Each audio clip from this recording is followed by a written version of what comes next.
Differentiated higher level of orbit.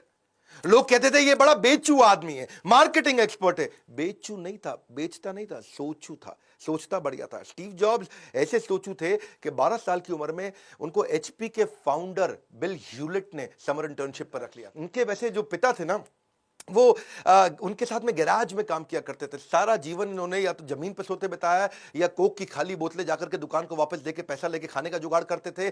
कई kilometre travel करके पैदल इस्कॉन में जाकर के फ्री का भोजन, इस्कॉन जानते हैं ना, हरे कृष्णा मंदिर, वहां फ्री का भोजन खाया करते थे। चेतना ऐसी हो गई, उसी कारण दिव्य चेतना इंडिया आई है। इन्होंने क्या किया, वहां पे गेमिंग जो वीडियो गेम होती है उस कंपनी में नौकरी करते थे, पैसा बचा करके इंडिया पहुंचे, अपने गुरु की तलाश में आए, बाबा नीम करोरी के आश्रम में गए। तब तक बाबा नीम करोरी का देहांत हो चुका था। उसके बाद इन्होंने जैन और बुद्धिज्म को प्रैक्टिस किया। 7 महीने इंडिया में घूमे, बसों में दिल्ली, उत्तर प्रदेश, हिमाचल प्रदेश घूमते रहे। नॉन वेजिटेरियन छोड़ दिया, फ्रूटेरियन बन गए, खाली फ्रूट्स खाया करते थे। हेड शेव करके शिखा रख ली, ट्रेडिशनल इंडियन कपड़े, धोती कुर्ता, कुर्ता पजामा पहन के रहते थे।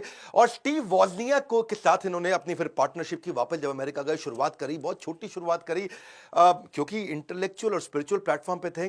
तो इन्होंने हमेशा से, बल्कि ये वही व्यक्ति थे जो को फाउंडर बने दुनिया की सबसे बढ़िया आईटी कंपनी के। शुरुआत में उन्होंने अपनी फोक्सवैगन इनके पास थी, उसको बेचा।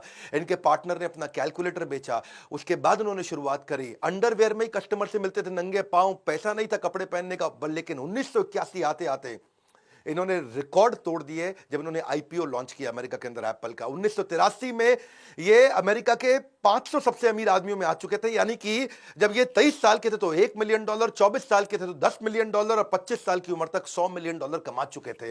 फोर्ब्स ने इनको यंगेस्ट रिचेस्ट लोगों की लिस्ट में डाल दिया। लेकिन 1983 में ये जॉन स्कली से मिले। ये जॉन स्कली की कहानी सुनिए।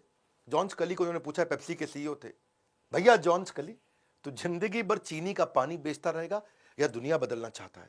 अगर चीनी का पानी बेचना तो जिंदगी भर तो जा पेप्सी में ही काम कर, वहीं का सीईओ रहे।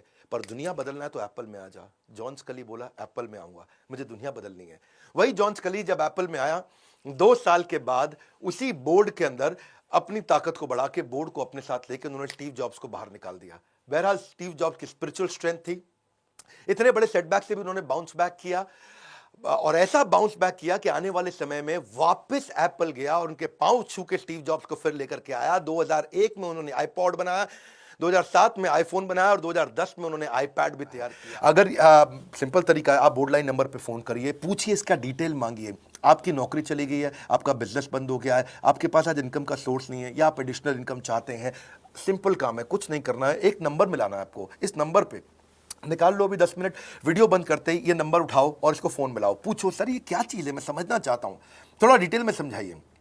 क्या मुझे आपको पैसा देना पड़ेगा? पूछिए, ऐसा आप आकर के पूछिए। कितना पैसा लगेगा? सी लगता था पहले 1,20,000 रुपया हम एक आईबीसी से लेते थे, उसका एंट्री टिकट था। आज हमने उसको लगभग ना के बराबर कर दिया है। जिंदगी में सबसे बड़ी सफलता एक ही चीज से मिलती है, डिसीजन। एक डिसीजन ले लो, अभी बात करके पूरी इंफॉर्मेशन लो।